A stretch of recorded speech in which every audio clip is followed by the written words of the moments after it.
स्वागत है आपका बिहार न्यूज में। मैं हूं आपके साथ मैसर आलम और आप देख रहे हैं केडीवी लाइव। दोस्तों आज हो चुका है 15 अक्टूबर 2024। तो आज बिहार की ताजा तरीन खबरें लेकर आए हैं आपके लिए। तो चलिए दोस्तों शुरू करते हैं आज बिहार की टॉप न्यूज। बिहार में मानसून की विदाई हो चुकी है। मानसून की बारिश की विदाई के साथ ही बिहार में सर्दी भी दस्तक दे दी है। बिहार में रात के समय हल्की ठंड पड़ने लगी है, जिससे इसके तापमान में गिरावट दर्ज की गई है। मौसम विभाग के अनुसार बिहार में अगले 3 दिनों तक मौसम सामान्य रहने की संभावना है। वहीं सुबह और शाम के समय हल्की ठंड पड़ सकती है। वहीं रविवार 13 अक्टूबर को दक्षिण पूर्वी इलाके और खगड़िया में हल्की बारिश दर्ज की गई है। हालांकि इस मानसून सीजन में बिहार में 20% कम बारिश दर्ज की गई है। बिहार में मौसम विभाग के अनुसार 14 अक्टूबर सोमवार को मौसम पूरी तरह से साफ रहने वाला है। कहीं भी बारिश की संभावना नहीं है। दिन के समय जहां धूप खिली रहेगी, वहीं रात के समय हल्की ठंड का एहसास हो सकता है। वहीं तापमान 24 से 26 डिग्री के आसपास बना रहेगा। मौसम विभाग के अनुसार पिछले साल दिसंबर के पहले हफ्ते तक पश्चिम विक्षोभ एक्टिव नहीं हुआ था, जिस वजह से पिछले साल सर्दी कम पड़ी थी। पश्चिम विक्षोभ के आधार पर ही सर्दी के मौसम के बारे में कोई अनुमान लगाया जा सकता है। इसलिए अभी इस साल के सर्दियों का पूर्वानुमान नहीं लगाया जा सकता है। हालांकि 20 अक्टूबर से पहले कहीं कहीं बारिश पड़ सकती है। मौसम विभाग के मुताबिक इस साल मानसून की बारिश में कमी दर्ज की गई है। बिहार में इस साल 20 जून से बारिश की शुरुआत हुई थी और धीरे धीरे ये करीब 28 जून तक पूरे प्रदेश में बरसने लगा था। इस साल पूरे मानसून के सीजन में सामान्य से करीब 20% कम बारिश दर्ज की गई है। दोस्तों गिरिराज सिंह बिहार में हिंदुओं को संगठित करने के उद्देश्य से 18 अक्टूबर से हिंदू स्वाभिमान यात्रा निकालने जा रहे हैं। वहीं इस यात्रा को लेकर विपक्ष द्वारा सवाल खड़े किए जा रहे हैं। इन सवालों पर प्रतिक्रिया देते हुए गिरिराज सिंह ने कहा कि तेजस्वी यादव और प्रशांत किशोर ने यात्रा निकाली तो किसी के भी पेट में दर्द नहीं हुआ, लेकिन वहीं जब हमने यात्रा निकालने की बात कही तो उस पर सवाल खड़े किए जा रहे हैं। कुछ लोग हमारी बातों और उसके पीछे छिपे निहितार्थों को समझने का प्रयास नहीं कर रहे हैं। गिरिराज सिंह ने कहा कि तेजस्वी यादव ने यात्रा निकाली तो किसी के पेट में दर्द नहीं हुआ। प्रशांत किशोर ने यात्रा निकाली तो किसी के भी पेट में दर्द नहीं हुआ। उन लोगों ने तो वोट के लिए यात्रा निकाली थी। किसी ने मुसलमानों को जोड़ने की बात की तो किसी ने अपना सियासी हित साधने का प्रयास किया, लेकिन हम तो इन बातों से परे हटकर लोगों को जोड़ने के मकसद से यात्रा निकाल रहे हैं। मगर ये दुर्भाग्य की बात है कि कुछ लोग हमारी बातों और उसके पीछे छिपे निहितार्थों को समझने का प्रयास नहीं कर रहे हैं। अगर हिंदू एकजुट नहीं हुए तो कट जाएंगे। आगे गिरिराज सिंह ने कहा कि हमारी यात्रा का मुख्य मकसद हिंदुओं को एकजुट करना है। मैं कई बार इस बात पर बल दे चुका हूं कि अगर हिंदू एकजुट नहीं रहेंगे तो उनके लिए आगे चलकर सियासी मोर्चे पर मुश्किलें पैदा हो जाएंगी। भारत के सनातनी के एक होने का समय आ चुका है। मैं फिर से कहता हूं कि अगर हिंदू एकजुट नहीं हुए तो दोस्तों हरी सब्जियों की महंगाई ने वैसे ही पहले से आम आदमी के किचन का बजट बिगाड़ रखा है कि अब लोगों की थाली से सलाद भी गायब होता जा रहा है। दरअसल आसमान छूती टमाटर, प्याज और आलू की कीमतों के कारण लोगों ने हरी सब्जी और इन चीजों से किनारा कर लिया है। खुदरा बाजार में जहां आलू की कीमतें 40 रुपए किलो है, वहीं टमाटर की कीमतें 100 रुपए किलो के पार जा चुकी है। यही हाल प्याज और अन्य बाकी हरी सब्जियों का भी है। सरकार ने सब्जियों की महंगाई पर काबू पाने के लिए कई बड़े कदम उठाए हैं, लेकिन बावजूद इसके सब्जियों के दाम रुकने का नाम नहीं ले रहे हैं। टमाटर, प्याज और आलू की वजह से महंगाई में भी बढ़ोतरी हुई है। खाद्य पदार्थों की महंगाई रिजर्व के लिए चुनौती बनती जा रही है। उपभोक्ता मूल्य सूचकांक में खाद्य पदार्थों की हिस्सेदारी 45.9% है। टमाटर, आलू और प्याज की कीमतों के बढ़ने के पीछे कई कारण है। मौसम की मार इसमें बड़ा कारण है। बारिश के चलते आपूर्ति में कमी आई है। इसके अलावा स्टोरेज भी महंगाई बढ़ने का कारण है। बारिश और गर्मी के चलते हरी सब्जी समेत टमाटर, आलू की फसल प्रभावित हुई है। वहीं दूसरी तरफ कोल्ड स्टोर की कमी और दूसरे कारण इनका स्टोरेज प्रभावित हुआ है, जिस कारण फसल खराब हो गई है और मार्केट में नहीं जा सकी। दोस्तों एक तरफ बिहार में कई राजनीतिक दल स्मार्ट प्रीपेड मीटर का विरोध कर रहे हैं, वहीं दूसरी तरफ प्रशासन भी लगातार लोगों को स्मार्ट मीटर को लेकर जागरूक कर रहा है। इसी कड़ी में हाल ही में नालंदा जिले के डीएम शशांक शुभंकर और बिजली विभाग के अधिकारियों ने स्मार्ट मीटर को लेकर लोगों में फैले भ्रांतियों को दूर किया है। उन्होंने बताया है कि स्मार्ट मीटर से बिजली उपभोक्ताओं को कई अहम फायदे मिल रहे हैं। पुराने मीटर बदले जा रहे हैं और बिना किसी चार्ज के स्मार्ट मीटर लगाए जा रहे हैं। साथ ही उपभोक्ताओं को रिचार्ज पर 3% की छूट दी जा रही है, जो स्मार्ट मीटर की सबसे बड़ी खूबियों में से एक है। डीएम के अनुसार स्मार्ट प्रीपेड मीटर के रिचार्ज पर उपभोक्ताओं को कुल 3% की छूट दी जा रही है, जिसमें पूर्व भुगतान पर 1.5%, ऑनलाइन रिचार्ज पर 1% तथा स्मार्ट मीटर पर 0.50% वित्तीय लाभ शामिल है। इसका उद्देश्य उपभोक्ताओं को स्मार्ट मीटर के प्रयोग के लिए प्रोत्साहित करना है। उपभोक्ता अगर अपने खाते में 2000 रुपये या इससे अधिक जमा कर रखेंगे तो उन्हें ब्याज का लाभ भी मिलेगा। दोस्तों, बिहार विधानसभा की 4 सीटों पर उपचुनाव की घोषणा भले न हुई हो, लेकिन दलों ने तैयारी और नेताओं ने बयानबाजी शुरू कर दी है। केंद्रीय मंत्री जीतन राम मांझी ने इमामगंज विधानसभा सीट पर होने वाले उपचुनाव में जनसुराज पार्टी के उम्मीदवार उतारे जाने पर जीतन राम मांझी ने कहा कि हर कोई उम्मीदवार देता है, बहुत सारे निर्दलीय उम्मीदवार भी आते हैं, अब जनता के ऊपर है, जब आखिरा में आएंगे पहलवान लड़ता है तभी न पता चलता है कि कौन कैसा होता है। उपचुनाव को लेकर केंद्रीय मंत्री जीतन राम मांझी ने बड़ी भविष्यवाणी कर दी है। जीतन राम मांझी ने उपचुनाव के ऐलान से पहले ही जीत का दावा किया है। उन्होंने कहा है कि इमामगंज में हम पार्टी चुनाव जीतेगी, बेलागंज विधानसभा में नतीजा उलट होगा, यहां आरजेडी की सीट छीन जाएगी, जेडीयू के लोग लड़ेंगे और हमारे एनडीए के जो भी कैंडिडेट होंगे वो चुनाव जीतेंगे। एक सवाल के जवाब में पूर्व सीएम ने कहा कि हम पार्टी से कौन उम्मीदवार होगा इसके लिए संसदीय बोर्ड की बैठक होगी, इसमें तय किया जाएगा कि हम पार्टी से कौन उम्मीदवार होगा। केंद्रीय मंत्री और बीजेपी के फायर ब्रांड नेता गिरिराज सिंह के हिंदू स्वाभिमान यात्रा पर जीतन राम मांझी ने कहा कि सभी लोग यात्रा निकाल रहे हैं, अगर हिंदू स्वाभिमान यात्रा निकाल रहे हैं तो क्या दोष है? यात्रा निकालने की सबको आजादी है, कोई अधिकार यात्रा निकालता है, कोई स्वाभिमान यात्रा निकालता है, कोई हिंदू बचाओ यात्रा निकालता है। गिरिराज सिंह अगर यात्रा निकाल रहे हैं तो गलत क्या कर रहे हैं? वो अपने आप में ठीक कर रहे हैं। दोस्तों, बिहार सरकार ने स्कूली शिक्षकों के लिए नया ड्रेस कोड लागू किया है, जिसमें टी शर्ट और जींस पहनने पर प्रतिबंध लगा दिया गया है। आदेश के अनुसार बिहार के सरकारी स्कूलों के शिक्षक और अन्य कर्मचारी अब केवल औपचारिक कपड़ों में ही स्कूल आएंगे। आदेश में ये भी कहा गया है कि टी शर्ट और जींस जैसे कैजुअल कपड़ों में स्कूल आने वाले पर सख्त कार्रवाई की जाएगी। शिक्षा विभाग ने पहले भी इस मामले में दिशा निर्देश जारी किए थे, लेकिन अब उन्हें और सख्ती से लागू करने की योजना है। शिक्षा विभाग ने कहा है कि इस फैसले के पीछे मुख्य सोशल मीडिया पर वायरल हो रहे डांस और डीजे वीडियो है। हाल ही में फेसबुक, इंस्टाग्राम और यूट्यूब पर ऐसे कई वीडियो सामने आए हैं जिनमें शिक्षक स्कूलों में डांस करते नजर आ रहे हैं। शिक्षा विभाग का मानना है कि इस तरह की गतिविधियों से न केवल स्कूल के शैक्षणिक माहौल पर नकारात्मक असर पड़ता है, बल्कि स्कूल की गरिमा को भी ठेस पहुंचती है। हालांकि शिक्षा विभाग के मुताबिक निर्धारित कैलेंडर के अनुसार विशेष अवसरों पर अनुशासित और शालीन तरीके से कार्यक्रम आयोजित करने की अनुमति दी गई है। शिक्षा विभाग की ओर से जारी नोटिस में कहा गया है कि विद्यालयों एवं अन्य शिक्षण संस्थानों की गतिविधियों में शालीनता बरतने एवं शालीनता से व्यवहार करने के निर्देश दिए गए थे, लेकिन प्राय देखा जा रहा है कि विद्यालयों, शिक्षण संस्थानों में पदस्थापित शिक्षक एवं शिक्षकेतर कर्मचारी कार्यालय संस्कृति के विरुद्ध अनौपचारिक कैजुअल परिधान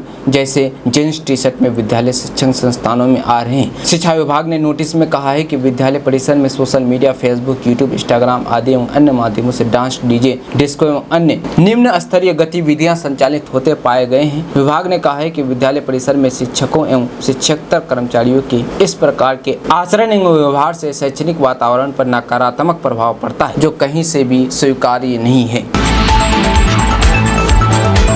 दोस्तों, बिहार से दक्षिण पश्चिम मानसून विदा हो चुका है। बिहार में शरद ऋतु की शुरुआत हो गई है। सुबह और रात के तापमान में गिरावट दर्ज की जा रही है। मंगलवार को बिहार का न्यूनतम तापमान 24 से 26 डिग्री सेल्सियस के आसपास रहने की उम्मीद है। दिन का तापमान सामान्य रहेगा, लेकिन सुबह और शाम के समय ठंडक महसूस की जा सकती है। गया, पटना और रोहतास जैसे शहरों में पारा धड़ाम से गिर सकता है। ऐसे शहरों में लोगों को ठंड बढ़ने की, सिरहन की अनुभूति होगी, जिसका सेहत पर असर पड़ेगा। सेहत को लेकर लोगों को सचेत रहने की जरूरत है। मौसम विभाग के अनुसार मंगलवार को कुछ स्थानों पर हल्की बारिश हो सकती है। खासकर सुपौल, अररिया, किशनगंज और भागलपुर जैसे जिलों में अलर्ट जारी किया गया है। मौसम विभाग के अनुसार अगले 6 दिनों तक बिहार के उत्तरी और दक्षिणी हिस्सों में मौसम शुष्क रहेगा। रात के तापमान में धीरे धीरे गिरावट आने की उम्मीद है, जबकि दिन का तापमान थोड़ा बढ़ सकता है, जिससे उमस बढ़ेगी। बिहार में इस साल शरद ऋतु में अब सवाल ये भी है कि इस साल शरद ऋतु में कितनी ठंड पड़ेगी। इस बारे में IMD ने अभी कोई भविष्यवाणी नहीं की है। मौसम विभाग का कहना है कि बिहार सहित पूरे उत्तर भारत में ठंड का निर्धारण पश्चिमी विक्षोभ की सक्रियता पर निर्भर करता है। पिछले 2 वर्षों से दिसंबर तक पश्चिमी विक्षोभ सक्रिय नहीं हुए हैं, जिसके कारण ठंड कम रही है। दोस्तों, बिहार के डिप्टी सीएम सम्राट चौधरी विजयदशमी के दिन 5 देश रतन मार्ग स्थित अपने नए सरकारी आवास में शिफ्ट हो गए। गृह प्रवेश के 2 दिन के बाद ही उन्होंने बड़ा फैसला लिया है। बता दें कि अब सम्राट चौधरी तेजस्वी वाले रास्ते से नहीं निकलेंगे। बंगले के जिस गेट से तेजस्वी यादव निकलते थे उस गेट को अब पूरी तरह से पैक किया जा रहा है। मिली जानकारी के अनुसार गेट की बाउंड्री कराई जा रही है। बंगला को लेकर पहले से वास्तु दोष को लेकर काफी चर्चाएं रही है। अब तक जो भी डिप्टी सीएम इस आवास में रहा है वो अपना कार्यकाल पूरा नहीं कर सका है। ऐसी चर्चा है कि अब ऐसे वास्तु दोषों को सम्राट चौधरी द्वारा दूर किया जा रहा है। अब तक जो भी इस सरकारी बंगले में रहा है वो अपना कार्यकाल पूरा नहीं कर पाया है। इसको वास्तु दोष कहा जाए या संयोग, डिप्टी सीएम का सरकारी आवास इस मामले को लेकर हमेशा चर्चा में रहा है। हालांकि तेजस्वी यादव का ये काफी पसंदीदा बंगला रहा है। बता दी कि सुशील मोदी, तारकिशोर प्रसाद, तेजस्वी यादव अब तक इस बंगले में रहे हैं, लेकिन किसी ने भी अपना कार्यकाल पूरा नहीं कर पाया है। तेजस्वी यादव तो 2 बार रहे, लेकिन उसका तो एक भी बार कार्यकाल पूरा नहीं हुआ। ऐसे में इस बार फिर से ये चर्चा तेज हो गई है कि क्या इस बार सम्राट चौधरी इस मिथक को समाप्त कर पाएंगे।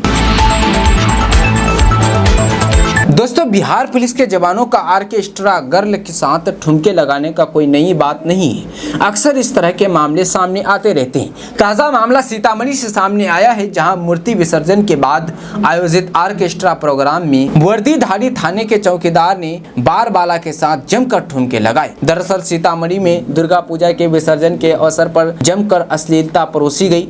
ऑर्केस्ट्रा प्रोग्राम में अश्लील गानों पर बार बालाओं ने खूब ठुमके लगाए। ऑर्केस्ट्रा प्रोग्राम के दौरान ड्यूटी पर तैनात चौकीदार भी बार बालाओं के साथ ठुमके लगाता रहा। इसका वीडियो सोशल मीडिया पर तेजी गति से वायरल हो रहा है। वायरल वीडियो में छोटे कपड़े पहनी डांसर स्टेज पर डांस प्रस्तुत कर रही है। इसी दौरान ड्यूटी पर तैनात बतनाहा थाने का चौकीदार पप्पू भी अपने आप को रोक नहीं सका और बार बालाओं के साथ ठुमके लगाने लगा। हालांकि केडीबी लाइव वायरल वीडियो की सत्यता की पुष्टि नहीं करता है। जानकारी के मुताबिक बतनाहा थाना क्षेत्र के सझौलिया पंचायत के योगवाना गाँव में दुर्गा पूजा के विसर्जन के अवसर पर ऑर्केस्ट्रा प्रोग्राम का आयोजन किया गया था, जहां जमकर अश्लीलता परोसी गई है, जिसका वीडियो सोशल मीडिया पर वायरल हो रहा है।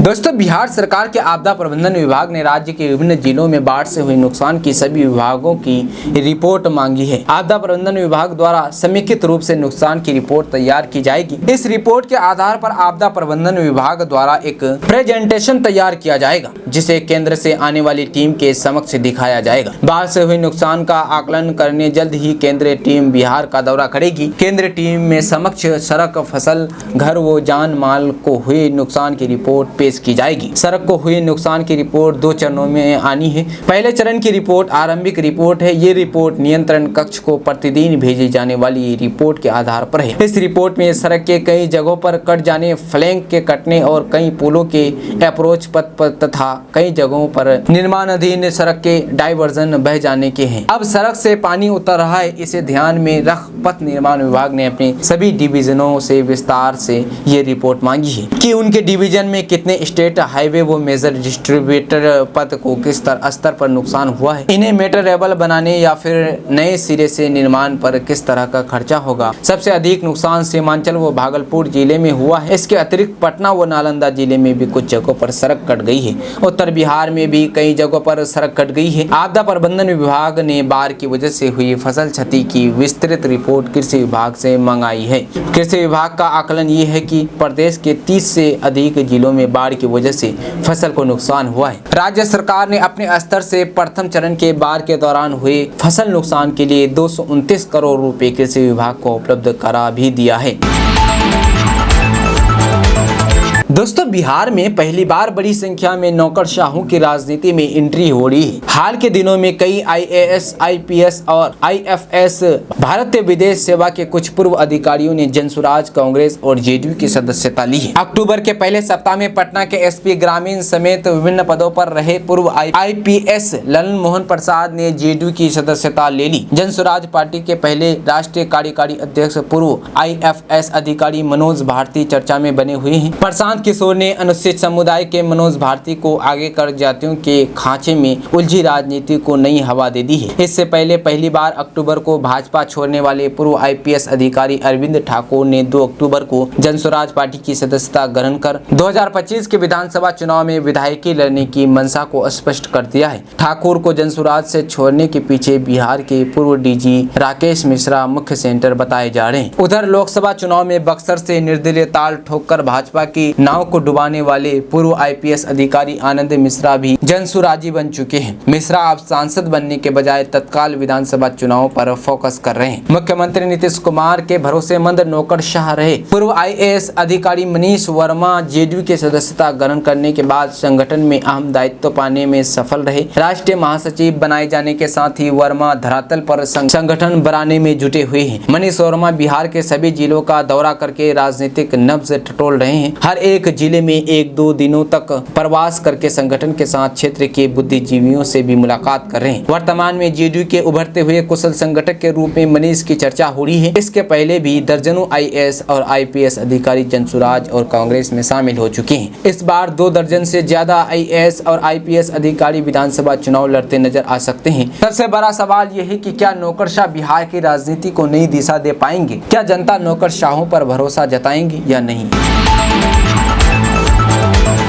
दोस्तों, बिहार में 3,52,600 छात्राओं के दोहरे एडमिशन का भंडाफोड़ हुआ है। रिपोर्ट्स के मुताबिक 1,75,300 ऐसे विद्यार्थी हैं जिनके नाम सरकारी के साथ ही प्राइवेट स्कूलों में भी है। सभी DEO को इसकी सूचना देकर उन्हें शीघ्र सुधार की चेतावनी दी गई है। फिलहाल इन सभी बच्चों को सरकारी योजनाओं के किसी भी तरह का लाभ नहीं दिया जाएगा। हद तो तब हो गई जब दोनों स्कूलों में कई बच्चे की कक्षाएं भी विभिन्न पाई गई है। सबसे अधिक मधुबनी में 19,200, सीतामढ़ी में 18,490 तो सबसे कम शेखपुरा में 2,006, किशनगंज में 2,794 विद्यार्थियों का दोहरा नामांकन का खुलासा हुआ है। ऐसे में प्रबल संभावना है कि ये बच्चे दोनों स्कूलों से सरकारी योजनाओं का लाभ लेते थे।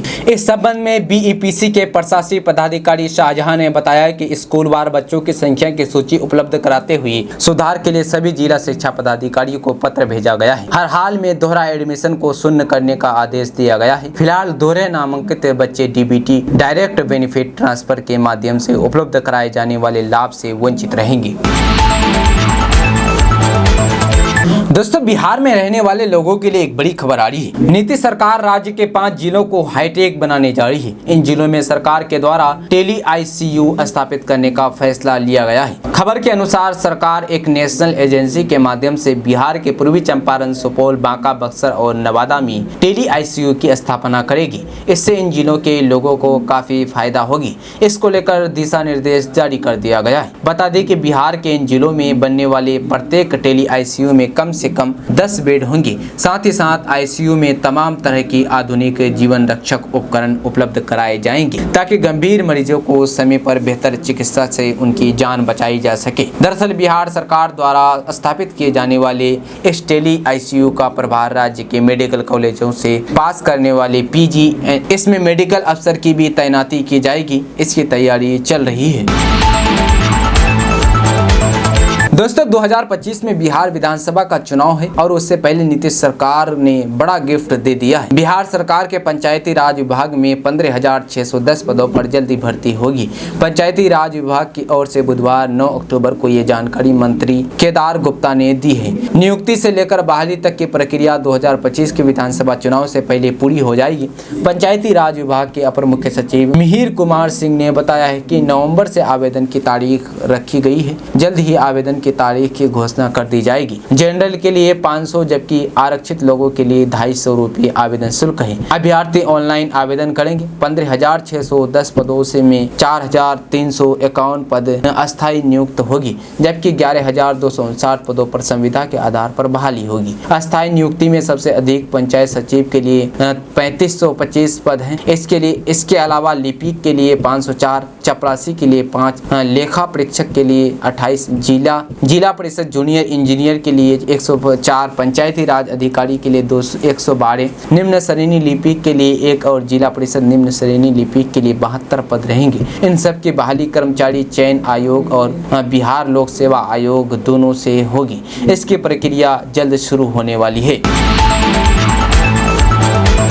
दोस्तों, राष्ट्रीय बाल अधिकार संरक्षण आयोग NCPCR ने सिफारिश की है कि मदरसों और मदरसा बोर्डों को दी जाने वाली सभी सरकारी फंडिंग बंद कर देना चाहिए। इसके साथ ही मदरसा बोर्डों को बंद करने का भी सुझाव दिया गया है। आयोग ने इस संबंध में राज्यों और केंद्र शासित प्रदेशों के मुख्य सचिवों को पत्र लिखा है। आयोग ने इसके साथ ही अपनी रिपोर्ट पेश की है, जिसका नाम है आस्था के संरक्षक या अधिकारों के उत्पीड़क, बच्चों के संवैधानिक अधिकार बनाम मदरसा। आयोग का कहना है कि मदरसे न तो बच्चों के अधिकारों को लेकर सजग हैं और न ही अच्छी क्वालिटी की शिक्षा दे पा रहे हैं। रिपोर्ट में प्रकाश में डाला गया कि किस तरह से मदरसा जैसे धार्मिक शिक्षा संस्थानों में पढ़ने वाले बच्चों को संविधान द्वारा दिए गए शिक्षा के उनके मौलिक अधिकार का लाभ नहीं मिल रहा है। NCPCR ने RTE अधिनियम के अनुसार मौलिक शिक्षा प्राप्त करने के लिए मदरसों से दाखिला दिए जाने की बात कही है। आयोग ने कहा है कि कोई भी धार्मिक शिक्षा औपचारिक शिक्षा की कीमत पर नहीं दी जा सकती है। औपचारिक शिक्षा बच्चों का संविधान के तहत एक मौलिक अधिकार है। वहीं भारतीय संविधान के अनुच्छेद 21A के अनुसार निःशुल्क और अनिवार्य प्रारंभिक शिक्षा सभी बच्चों का मौलिक अधिकार है। संविधान का अनुच्छेद 28 माता पिता या अभिभावक की मंजूरी के बिना धार्मिक शिक्षा लागू करने से रोकता है। इसलिए माता पिता तथा अभिभावक की मंजूरी के बिना इन मदरसों में पढ़ रहे सभी गैर मुस्लिम बच्चों को मदरसे से निकालकर स्कूलों में एडमिशन दिलाना चाहिए। एक रिपोर्ट के अनुसार देश भर में करीब 14,819 गैर मुस्लिम बच्चे पढ़ रहे हैं, जिसमें सबसे ज्यादा 9,446 बच्चे MP में हैं, जबकि राजस्थान में ये आंकड़ा 3103 का है।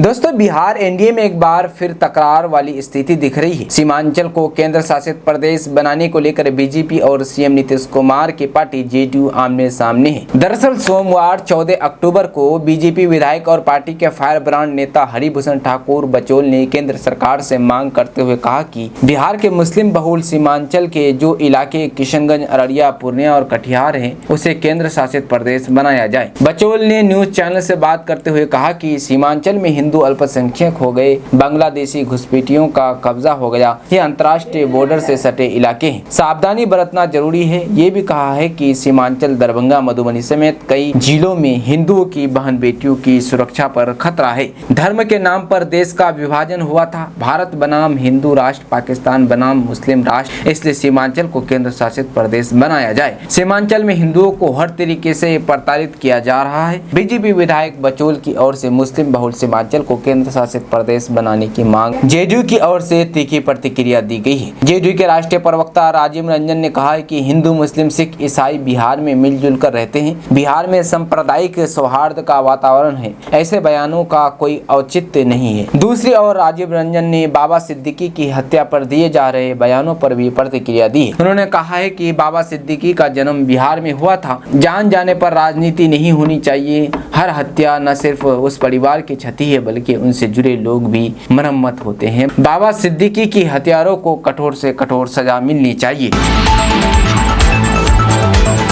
दोस्तों, बिहार में सबसे अधिक हंगामा जमीन के म्यूटेशन को लेकर है। विशेष भूमि सर्वेक्षण में ही इसे बड़ा बाधक माना जा रहा है, लेकिन राजस्व एवं भूमि सुधार विभाग की रिपोर्ट के अनुसार जिले में तैनात DM जैसे शीर्ष अधिकारी इस विषय में दिलचस्पी नहीं दिखाते हैं। म्यूटेशन के पुनरीक्षण मामले में DM की कोर्ट में निर्णय लिया जाता है। रिपोर्ट के अनुसार सितंबर महीने में राज्य के किसी DM ने कोर्ट में एक भी मामले का निपटारा नहीं किया है। म्यूटेशन के आवेदन CO कार्यालय में दिए जाते हैं। राजस्व एवं भूमि सुधार विभाग के कामकाज से संबंधित जिस रिपोर्ट में DM की भूमिका का मूल्यांकन किया गया है, उसके अनुसार सितंबर में राज्य के 38 में से किसी एक DM ने भी कोर्ट से मामले का निष्पादन नहीं किया है। यही हाल म्यूटेशन के पर्यवेक्षण का है। इसके लिए 100 में से 25 अंक निर्धारित है। हर एक मानदंड में नवंबर 1 पर रहे बांका के DM अंशुल कुमार को म्यूटेशन के पर्यवेक्षण में 21.87 अंक मिले हैं। सभी मापदंडों पर पिछड़े अररिया के DM अनिल कुमार को 9.30 अंक मिला है।